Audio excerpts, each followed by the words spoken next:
உடல் தானம். உறுப்புகளை தானே தானமாக கொடுப்பாங்க. ஆனால் உடலை தானமாக கொடுக்க முடியுமா? ஆம், கொடுக்கலாம். நல்லகண்ணு தாத்தாவின் உடல் மருத்துவ மாணவர்களின் கல்வி மற்றும் ஆராய்ச்சிக்காக சென்னை ராஜீவ்காந்தி அரசு ஆஸ்பத்திரிக்கு தானமாக வழங்கப்பட்டது. உறுப்பு தானம் உயிருடன் உள்ளபோது செய்யலாம். உடல் தானம் இறப்புக்கு பின் வழங்கப்படுவதாகும். இதற்கு விதிமுறைகள் இருக்கிறது.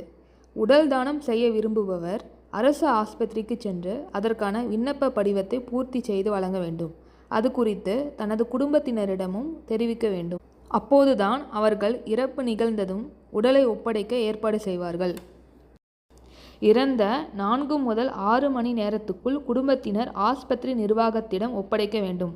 அப்படி தானம் செய்யப்பட்ட உடலில் இருந்து உறுப்புகளை எடுத்து பயன்படுத்த மாட்டார்கள். அதே நேரம் HIV, மஞ்சள் காமாலை, புற்றுநோய் போன்ற சில பாதிப்புகள் தொற்றுநோய் கொண்டவர்களின் உடல் தானமாக ஏற்கப்படுவதில்லை.